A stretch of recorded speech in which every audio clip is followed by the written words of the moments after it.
Hi, I'm Amin, I'm David. I'm Aaron. and welcome to the Intelli-Gents podcast.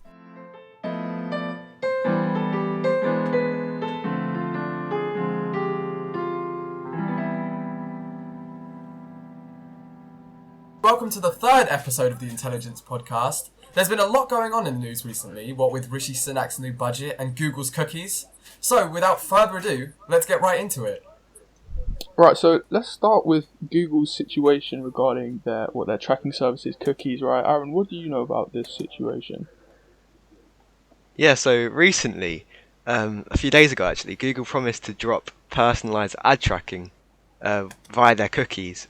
So a cookie is like a temporary store of information about what a user's doing on a website, and this could be like your IP address, what you're looking at. So for example, sometimes when I go online shopping, I say I'm looking for shoes, and then I suddenly go to YouTube and I get adverts on shoes all of a sudden for no reason. get all the So I time. think this is what cookies are. They're just tracking what you're viewing, and they're kind of building a little portfolio of what you tend to be doing on the internet. And this is how companies can target their ads towards specific individuals. Right, and so are these cookies, are they stored by Google? Are they kept over periods of time, or is that just during one web surfing session?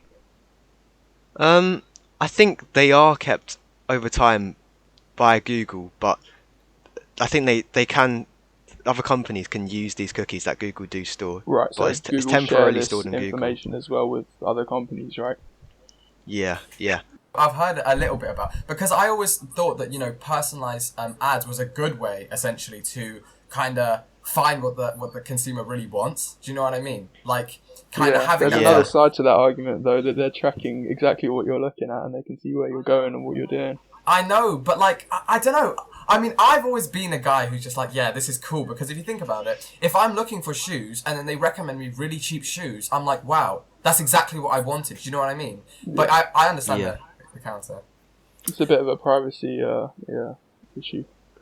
Yeah, recently there's been a lot of talk about increasing the user privacy, and there's also been more regulations, which is why Google have stopped this, because apparently they said it's not rising to consumer expectations, and it's therefore not a sustainable long-term investment for Google to continue doing these personalized adverts. And are they completely dropping cookies then, or is there some kind of new system that they're going to be taking up? I think they're going to continue having cookies, but I don't think it will necessarily be personalized ones. So they'll still store data about what you're doing on the internet, but I don't think they can use it to target you with adverts.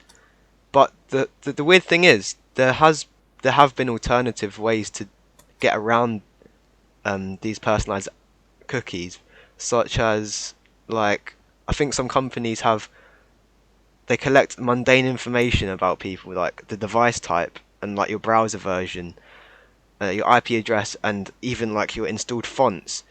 And this is unique for different people, and this is how they kind of make their own fingerprint for certain Of people, yeah. people. Without actually collecting it explicitly, they can kind of just collect random stuff about you, which is unique, and it kind of builds up a big picture about what you do and what you surf for. So basically, these cookies that are being destroyed basically just mean that it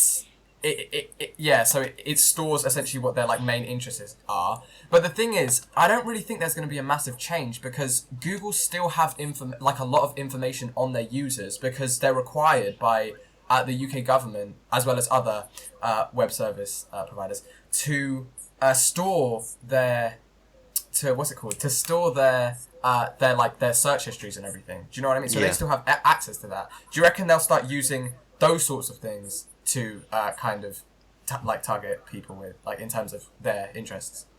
Yeah, I think there's always going to be a sense of privacy concerns, because with such a massive company like Google and people's reliance on it, that they have to make money. And I think the saying is, if you don't have to pay for the service, or if you don't have to pay for something, then you are the product, or something. If you don't have to pay for a product, then you are the product. Is Right, that what yeah. the saying is? Yeah. Because we use Google for free, but and they're not making money from like a product. We're not paying for Google, so that means they must be using our data in a different way to get money through Right. their So advertising. the new plan is that they're not going to be selling, or they're not going to be giving the data to other companies, right? Is that the change that Yeah. we're going to see by cookies? They're just going to keep the information, but they're not going to be sharing it with all these other supply Yeah. chains and all of that. Okay. Yeah, so there's really not that much benefit for the consumer. Yeah. It's more to just kind of get rid of the competition. I'm feeling a bit impartial to that. Like, how do you guys actually feel about that? Because I feel like that's just such a...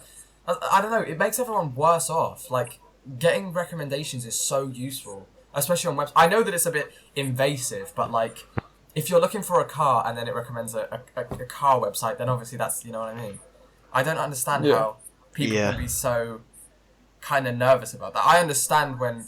Yeah, no, I can't... Like, I understand the whole fear around, you know, advances in technology and storing people's data and stuff, but certain things that help out consumers, I don't know, I don't feel like is that bad. Essentially, when you think about it, it's just trying to help out consumers. But the internet is such a good platform for advertising, and I feel like those adverts, because the companies have to pay to put the adverts up there now, Yeah.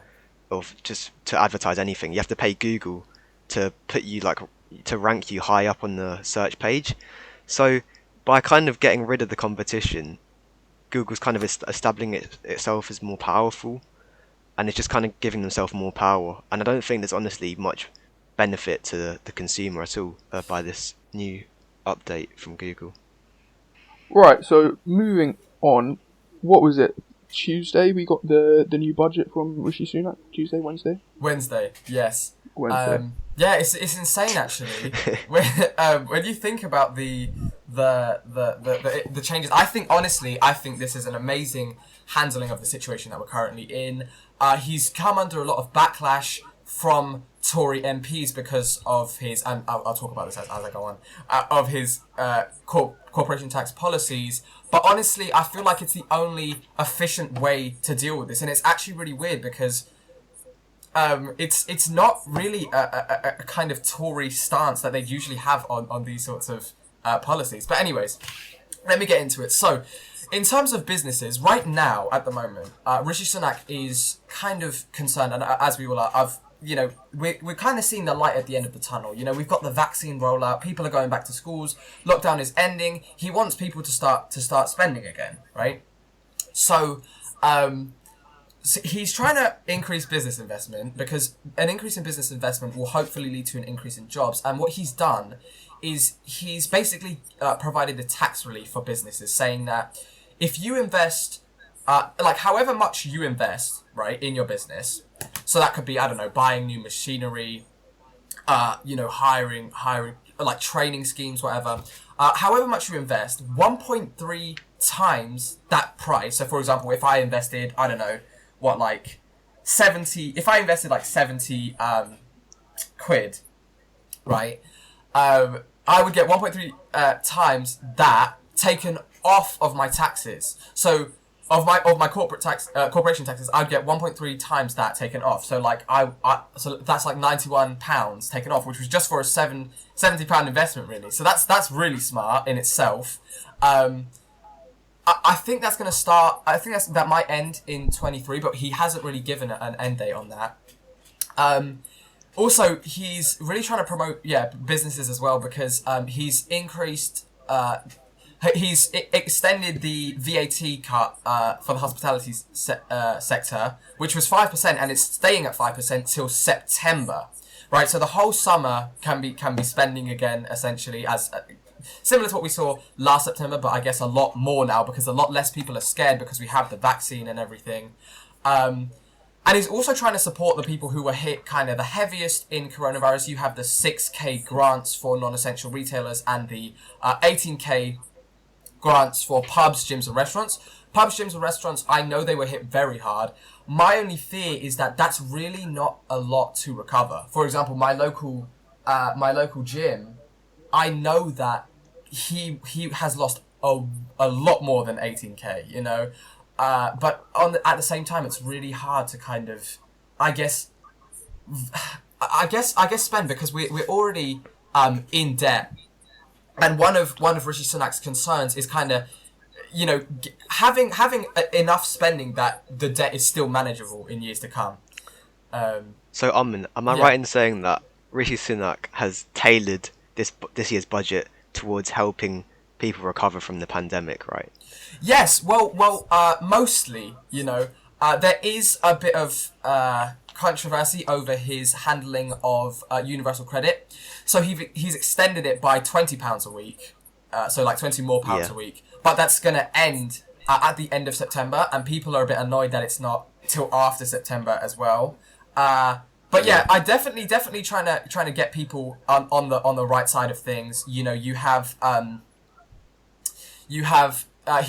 established a new treasury location in Darlington, which basically, I don't know if you know this, but when the Conservatives were running in the election in 2019, I believe they won a lot of votes in the northern areas, right? And what happened was a lot of people were kind of thinking, well, we don't want to really be left behind, because obviously when you think about economic growth, it's very like London and Liverpool centric. Do you know what I mean? Like they're the main income kind of cities, whereas these other places are being left behind. So now, with the implementation of the Darlington, of the Darlington Treasury location, obviously a lot more jobs are going to be developed in those areas, which is amazing, and they're high paid jobs at that.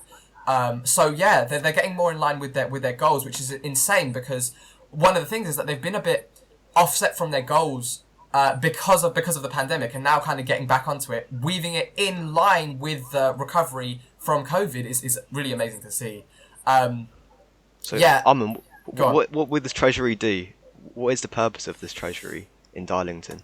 Well, I'm pretty sure it is just a it serves the same purpose as the treasury does now, but it's just they're moving that location. I'm pretty sure to there to kind of improve jobs. I don't know too much. I don't know too much on it. But yeah, something to do with government finances. But so it's just to kind of revive the economic.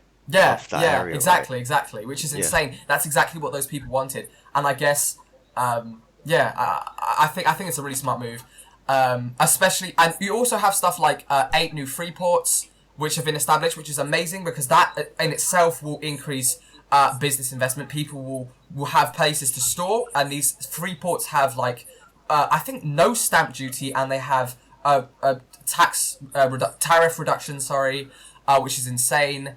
That's also going to promote jobs and growth. Right, so regarding the situation with businesses and obviously the raising corporate tax rises, which is going to happen in the future. Yes. Might that be off-putting to many companies in terms of investing in the UK? Because seeing a tax rise from 19 to 25% in the future might put off some investors.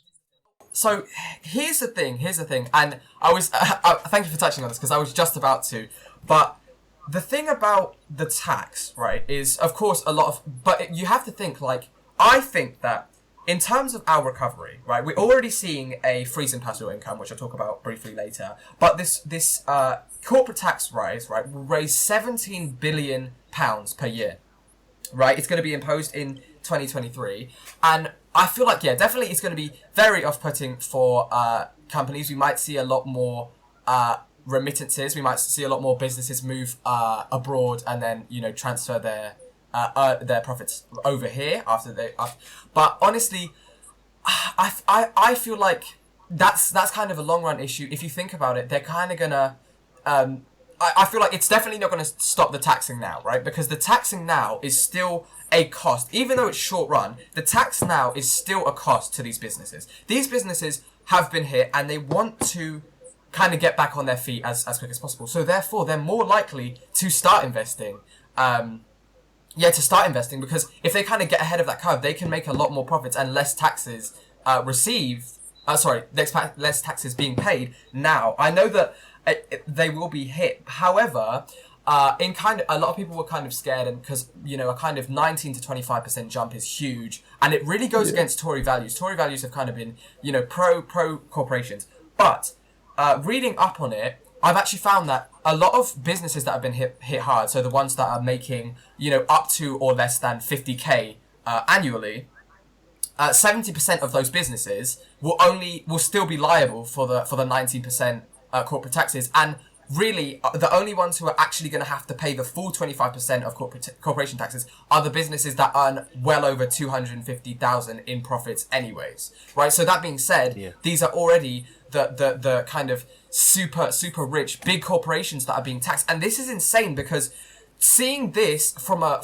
Tory party, from a Tory government, is insane, right? They've always been pro-government, and the whole corporation tax has always been a bit, up in the air, but a lot of people have always wanted one, and this is the best way to kind of pay the bulk of the debt back because it's progressive, right? You have a tax that is really progressive. It's paying back your debt, but it's not hurting the poor. It's hurting mostly the people who are well off, and comparatively, we'll see hopefully an increase in equality in incomes and stuff, because there'll be a kind of balancing effect. The people who are lower are only paying a certain amount of tax, whereas the people who are higher, they're being taxed a lot more, and therefore they're kind of getting closer to that, bridging that gap. I've just got a quick thing on that as well. We've seen companies, the big companies like Amazon and obviously streaming companies, they're also getting these taxed. All the effects are going into the same companies, right? So we're not seeing any increase in taxes for these companies, which maybe could be seen as a bit unfair, because I'm sure there are a lot of companies that are doing a lot worse than Amazon and all the online services. So maybe an increase in taxes for the higher profit, the companies that have exceeded during this period of time. Do you think that could be happening? Maybe? Honestly, I don't know about what's it called, like Google and Amazon and stuff like that, because I'm pretty sure that has something to do with the fact that they're not really UK based in that sense.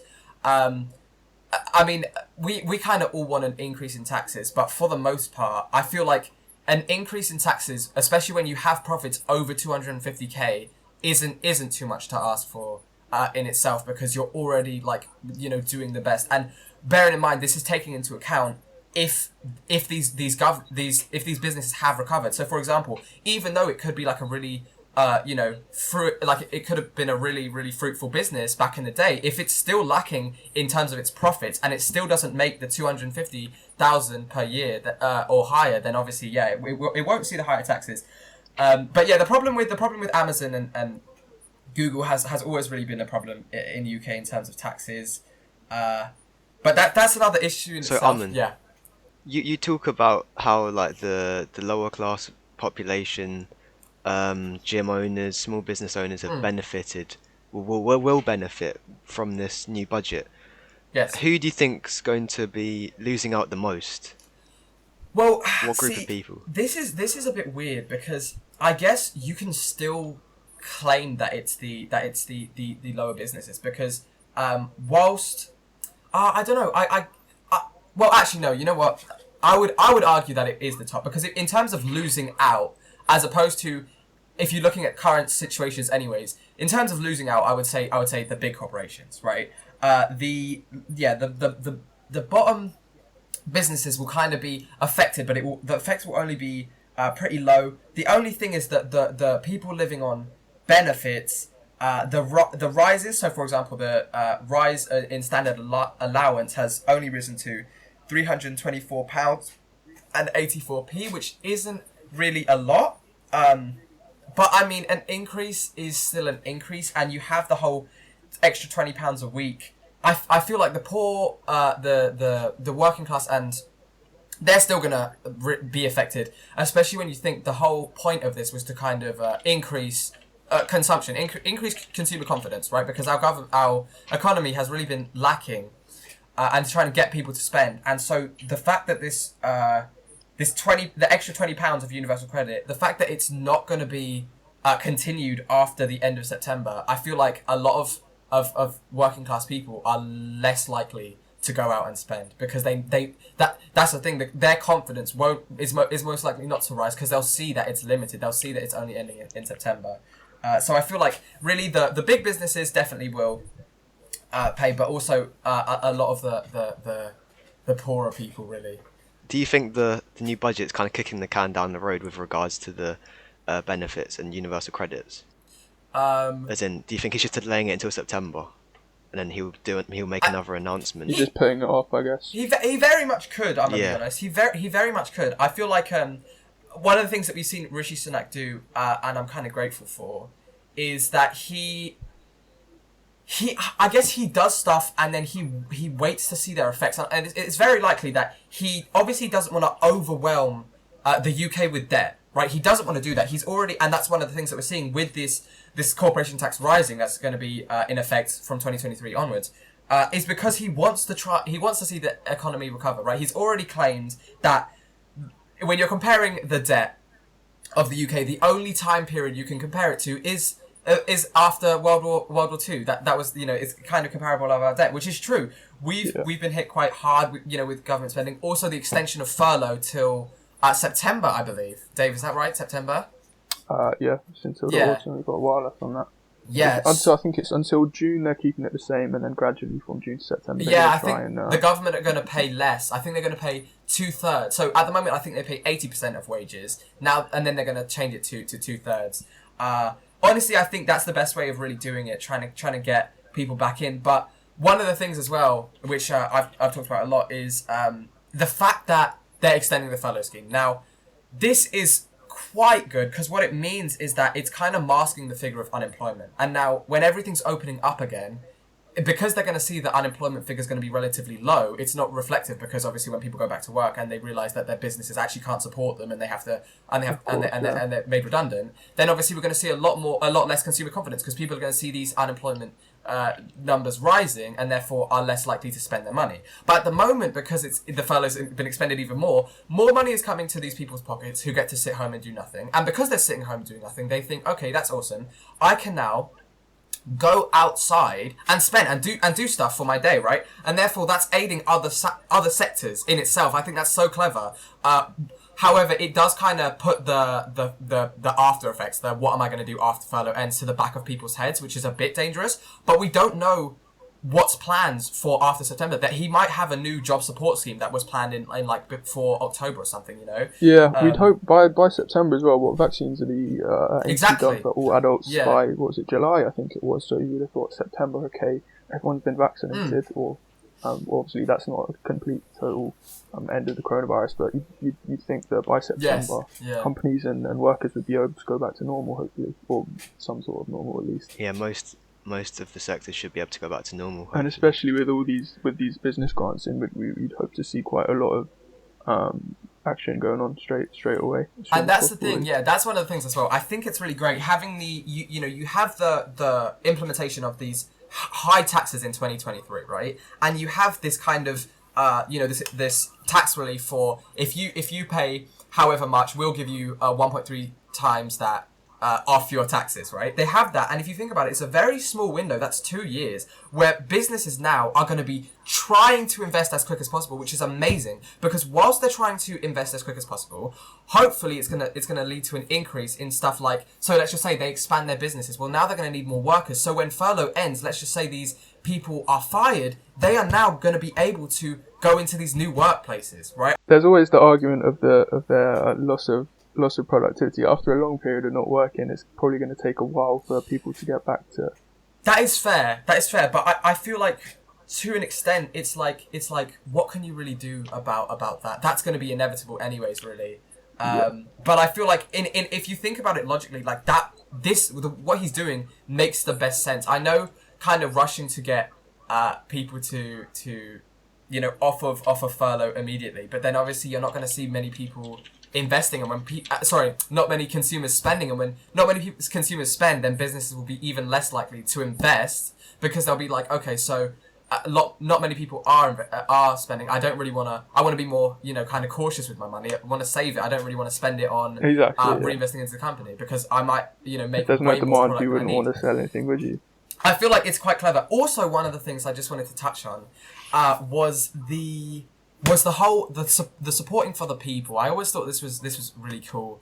Honestly, the Conservative Party, like, this new implementation is insane, because the Conservative Party is really, really become a more people party, and helping out. Just I guess less business centric, and that's really amazing to see with this new budget. One of the things is that the stamp duty. So I'm not sure if you know this, but house prices, they were in January, they fell by 0.3%, and then a lot of economists predicted that, well, in February they're going to fall by like 0.2% or something, but they actually rose by 0.7 percentage points, right? Which was insane. It was uncharted, right? That's an insane growth, and it's because of the stamp duty holiday. Now, usually, I'm not sure if you know this, you guys probably haven't bought houses before, but usually a stamp duty is when you're buying a house, you have to pay the government, I think it's 2.5% of how much your house costs. You have to pay the government that, as well as what you're paying to buy the house and your deposit. But so you have to pay your government that, but they've completely cancelled that because they're trying to get more people to buy. Another thing is they've the new kind of it's called the new mortgage guarantee. Yeah, so people only need a 5% deposit for on homes for houses up to £600,000. If you think about that, that's only what, 30k, which is insane when you think like that is okay. So mortgages, the deposits are usually like 20 or 25%, and when you think about it, like only being 5, that's like a quarter of what you'd usually pay. So obviously that's gonna boost the housing market in itself. And also support a lot of first-time buyers. I feel like that was always a problem. A lot of first-time buyers didn't feel like they have support. They finally now have this support, which really works well. Another thing is that the stamp duty has been extended again because of how house prices are increasing, which means confidence in the housing market is increasing, which is something that. This stamp duty. Is this going to benefit the buyer or seller of houses more? Genuinely both, because one of the big problems. I'd say buyers more actually, because one of the big problems with lockdown, especially, and kind of is COVID, is a lot of people didn't buy houses because if they were living in a house that they already could, right, they were less likely to buy a house because obviously remember when we had that rule where you weren't allowed to go into anyone else's house that you didn't know that. When they had that rule, a lot of people stopped buying houses because one of the most important things is when you actually get into that house, you walk around, you see everything, you know what I mean, right? That's the most important. You really want that kind of homely feeling. You don't just want to be looking at images. So having that kind of incentive, it means that homeowners are able to sell their houses. And for example, if they've been losing a lot of money in coronavirus because let's just say they are they're landlords and they don't have any tenants and no one's buying because they want to actually see what the place looks like, then obviously this is going to help them as well. In my opinion, I think that first time buyers and sellers are really going to benefit from the situation, because if you're a first time buyer, you don't have to have that much money in order to put a deposit on the house, and if you're a seller, because the house prices are going up, right? Yeah. They can get more money from their house. But say you're not a first time buyer and you're looking for a house, it's not that great for you because you've got enough money to buy a house, but since the house prices are going up, you're gonna have to pay a bit more to get a house. Yeah, there's a bit of a risk there if we're cutting the deposit down to 5%. The 5% kind of mortgage guarantee thing. So the government are giving it to any buyer. It doesn't have to be first time. It can be any buyer. So literally everyone who's looking to buy a house or a new property is going to benefit from it. That's the insane thing. I was going to say that one amazing thing is that obviously because it's a house, right? And because there's a lot of like, oh, will I be able to pay this off? Especially in terms of my job. I'm not sure how secure it is because of Corona. What the government have done is their mortgage guarantee basically says that if you, in the event of a foreclosure, which is where the bank take away your house because you haven't been paying your mortgage payments, they will compensate you a portion of what you've lost. So that immediately means that people who feel who are a bit on the edge, like, oh, should I buy it? But there's a lot more risks, are more likely to go out and buy it. So I think that's another benefit as well. Yeah, that's kind of answered my question. I was just wondering, with obviously with a much lower deposit, you're going to see people just buying just people with 30 grand buying a house. I mean, that's not really. It's a bit scary, really, that you can go along with 30,000 and not know what your prospects are like for the future and go and buy a house. So that does. So this is the thing.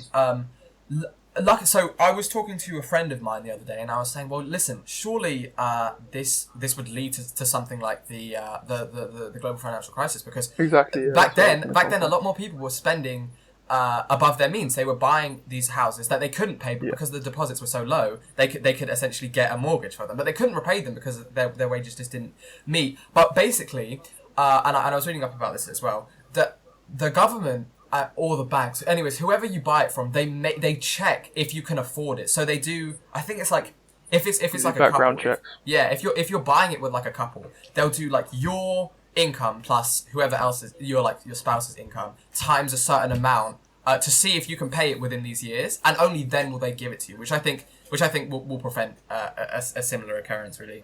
Okay, yeah, that's good. But yeah, so massive support to the people, honestly.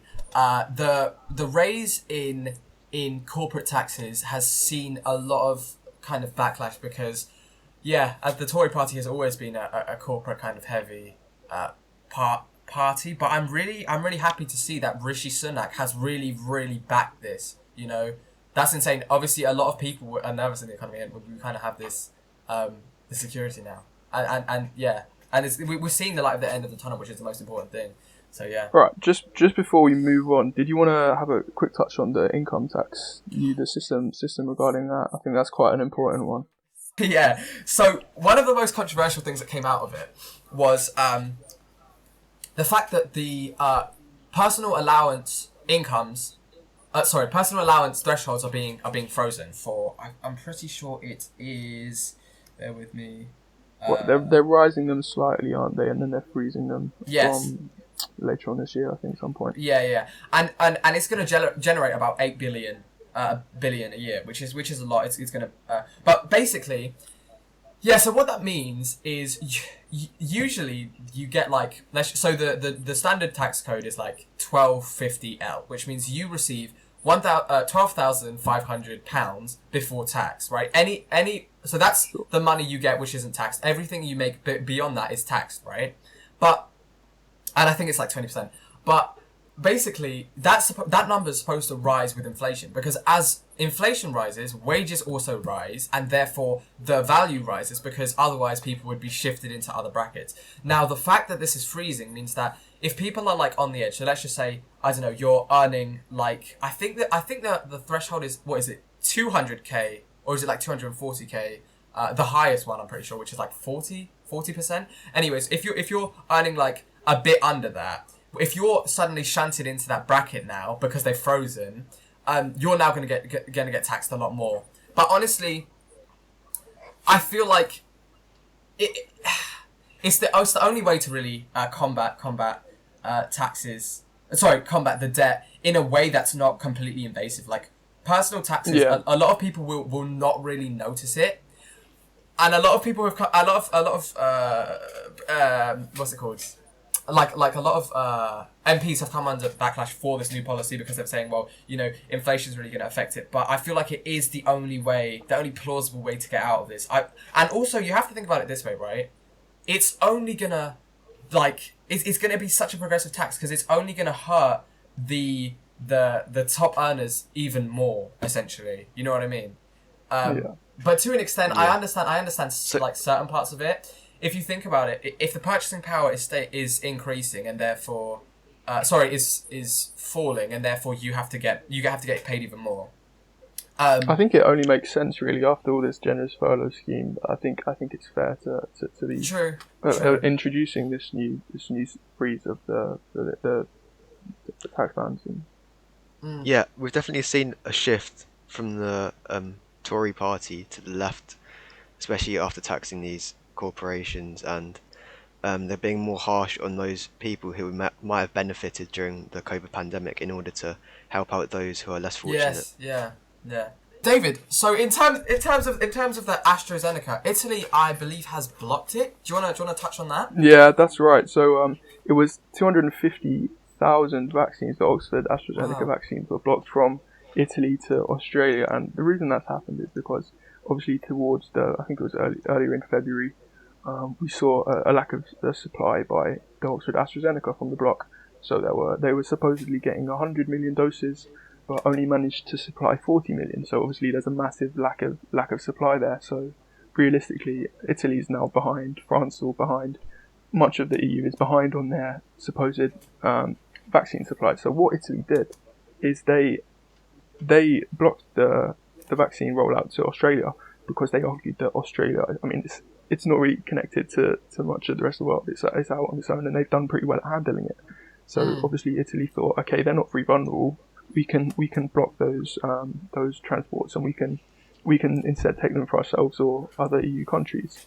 And another thing as well, France are going to be following in their footsteps shortly as well by maybe blocking some of the vaccines that they intended to send to Australia. Wow. They'll instead keep for themselves. And the situation with France is quite different as well, because we saw what Macron said.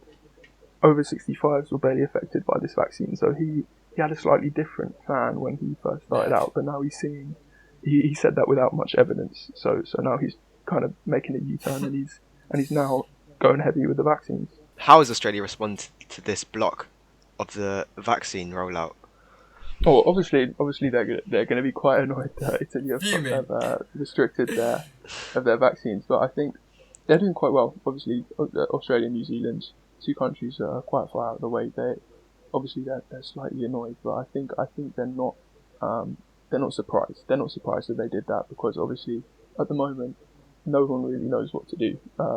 A decision you make could easily have massive side effects that you can't expect. Yeah. So a decision like that, I think obviously they're tearing up the rule book, but I think Australia have done pretty well, so I think they can handle it. One question I was just going to pose is that really begs the question though, like in terms of the distribution of the vaccine, is it really okay to be like, well, because of your government, you guys were hit harder, and because you guys were hit harder, we're going to give you the vaccines, we're going to give you more of the vaccine. Like, is that really kind of fair to kind of, like, I understand giving it them first, which is cool, right? But when you're actually actively taking it from another country that, by the way, needs it, because when everyone opens their trades again, and let's just say they I don't know, even though you're vaccinated, right, you still have it in you. So if you catch it, you'll just kill it off quicker. But if you catch it, you still have a chance of passing it on, because you still have it in you in that short time scale. So if you still pass it on, they will be hit like really hard by it, So yeah, what do you think? Do you think it's fair to kind of say, well, they won't really hit that hard, so we don't have to give them any? You know what I mean? Well, we've kind of seen that situation in the UK. We handled it quite badly, obviously, for the first. Well, I guess it's been almost a year now, but then we got on top of the vaccine, so now we're being praised for that, even though it's kind of obvious that was going to happen. We'd have to come back somehow, so we're going to go all in with the vaccines, and that will be our solution. Yeah, going on from Dave's point, I don't think it's fair either way, because say a country does well against COVID, they don't get the vaccine straight away, right, because they're doing well. But say a country doesn't do that well against the COVID, it's not the people's fault that it's failing, it's the government's fault, because they haven't enforced enough measures in place to stop the spread. So and that means the cases would be high there, and then the people wouldn't be vaccinated, and it's not their fault that they're not vaccinated. It's not their fault that there's so many cases in their country. Exactly, yeah, and we saw in France. So either way, I don't think it's fair. There's no correct way in doing the distributions, I feel. Yeah, so we saw quite a lot of controversy over the French. What was it? We had some French lockdowns. Quite a lot of rioting across the country. So people are obviously quite annoyed at this point, and they just want to get it over with. So I think the EU is obviously having the hardest time with the distribution of vaccine. UK and US doing well. So I think that'll be interesting to see how that develops. I'm just scared that what's going to happen is, and I read an article on this the other day, is that, obviously, as you've said, and it's true, the UK's rollout of the vaccine has been amazing. When you think about it, we hit a target which said we needed to get 15 million vaccinated by, I'm pretty sure it was it March or May? It was something like that, and we hit it in We hit it in like the middle of February or something. So one of my fears is that the UK, when we come out of it, when the whole world comes out of this, the UK is going to be hailed. It's going to be kind of celebrated for a country that recovered so well from the pandemic, because we got all of the, like, our exit from the kind of the COVID stage of kind of like, you know, everyone dying and getting ill. It has been so successful, so that that's the last thing, and everyone's going to remember that last thing. Do you know what I mean? Like, we're only going to remember how well the company's recovered. I feel like what's going to happen is you're going to see in Australia, let's just say someone does get it and then they end up catching it because they don't have any vaccines, and it spreads again. They're going to, in the news, it's going to be like, well, Australia have coronavirus now. They're going to be like behind the curve, which isn't really fair. Yeah. Okay, I think another thing, touching back on what you were saying about the UK's recovery, I think what we're going to see with schools coming back into effect on this Monday already is already come about. I think that there's obviously a possible risk that introduction of people going back to school is going to give rise to another jump in cases. And, a lot of people don't think that this one was the last obviously they've said, well, this is the last lockdown ever. But a lot of people don't agree with that. If you think about it, most of the teachers haven't been vaccinated, right, which is a big thing. Students haven't been vaccinated. And I've heard by multiple sources that the government has not legally essentially mandated people to go and get vaccinated. It hasn't legally enforced people to go and get tested, because I know that people who don't want to get tested don't have to get tested. They can come into school and they can't be denied entry into school, which I think is really stupid, because it basically means that, well, if Dave doesn't have to get tested, but I do, then I don't want to get tested. Then no one's going to get tested, right? Yeah. Or the select few who do, the people who don't, they could catch it. We wouldn't know. Then we'd get it, and then it kind of defeats the whole purpose of what they're trying to do here. I don't know. I think what we'll see back when we go back in is probably a slightly better control of the COVID situation than the last time we were at school, because obviously we weren't forced to wear masks during lessons, and I think that's changing now. If I'm right, I think we have to wear masks the whole time unless we're eating. I think we have to wear masks the whole time, so that's one thing that could possibly change that outcome. How do you guys feel about coming back though, wearing masks in every lesson? I think it's a step in the right direction. I mean, even though it's like uncomfortable, but if it's some sort of protection against getting COVID, I feel like any protection is better than no protection. Of course, yeah. Yeah. And we'll be seeing, obviously, you've got the lateral flow testing coming into effect as well, so we'll see more testing within school. Obviously, what you said about people not consenting to getting the tests, that's gonna cause some problems. Not consenting. I just don't understand why these people, like, that's what really like strikes me. There's got to be a reason that these people don't want to get tested. Like, what is because if anything, it's just selfish. Do you get me? Like, I've heard the testing. I haven't been tested yet, but it's quite an awkward testing procedure. At least it's not the same as what they're doing in China. What are they doing in China? What are they doing in China? Aaron, I think you can tell us about that one. In China, they're putting the swabs where the sun doesn't shine. Between your legs. Anally. Okay. Wow. Yeah. What is that for foreigners? I think. The US has struck back at China, saying that it's really degrading and it's inhumane because they're only doing it on people who are arriving into the country.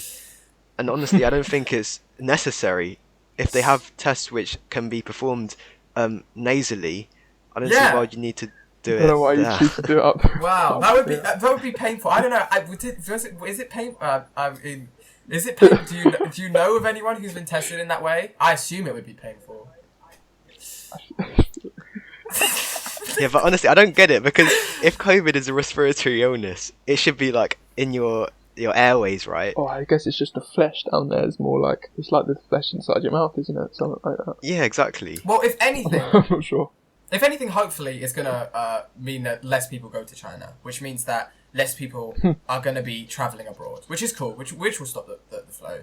But yeah, very, very inconvenient, I think, and humiliating. It's a very effective deterrent. What would be worse, I think, is if and I've seen videos of people traveling abroad during Corona, and whenever they get tested, they always have to it's always like a professional team of like nurses or medical staff who perform, who do the swab or whatever. So it would be really really awkward if an actual medical official has to do it on you. That would be really weird. But I don't. Yeah, I thought as well, yeah. I don't think that's the case. But wow. Yeah, and another thing is, when we returned to school, we were told to Nice little segue. maintain social Nice little distancing. segue, Aaron. But no, yeah, I don't understand how. I don't understand how we're supposed to maintain social distancing. Does that mean when we're in our friendship bubbles, when we're all in our little circles, we're gonna have to be 2 meters apart from everyone? I assume that's what they're trying to say, but I honestly don't get how it's going to happen. No, I don't see it happening. I think masks are just going to be heavily incorporated into the everyday scheme of things. Definitely. So, are you guys going to be bringing in 2 masks to school? I am. They recommend. Yeah, I am. Is that what they recommend? They've recommended 2 or 3, and honestly, I was thinking about it. I was thinking maybe not, but I was thinking about it, bro. It's gonna get to a point where it's so. And that's one of the things I'm actually scared about, and kind of questioning why we need to go back into school, because the fact that we're going to have to be wearing masks means that when we're listening to teachers, it's going to be harder for us. It's going to be a bit muffled, but also that's going to be so overwhelming. Like, you're literally just smelling your breath for the whole day, right? It's like that, yeah. And you're trying to talk like just have a mint. Especially no, you're not allowed chewing gum either. but it's like your face is gonna get sweaty, your nose is gonna get sweaty. You're gonna be like, it's gonna be so overwhelmingly hot the whole day, and then you have to do the same thing the day after, the day after, the day after. It's gonna be insane. Yeah, I know for me and my fellow glasses wearers, it's gonna be it's quite awkward. Oh my god! Glasses while wearing a mask, and you get all the steaming up in your glasses. And you also, might need to I've switch heard to that contacts. wearing a mask, especially masks, it promotes the growth of acne. I'm pretty sure, because it's just a humid environment, and that's what I was thinking. It's not good for teenagers. Definitely. That's what I was thinking. Yeah, because I was thinking, well, it's literally just a humid area, and your face is just gonna sweat in that area, and it's contained. It's not even, you can't even wipe it off or wash your face. Yeah, it's but you know what? It's stuff we have to do, right? And yeah. I guess we're just gonna have to go through with it. Okay, well on that note, I think it's time to wrap this episode up for today. Sorry for the delay. It's been a bit longer. It's than been 2 weeks, very so long. It's been busy. Very long time. Getting ready for going back to school. So thank you for everyone tuning into this podcast. And if you stay to the end, drop a comment in the comment section. And have a great week. Yeah, see you again in 2 weeks.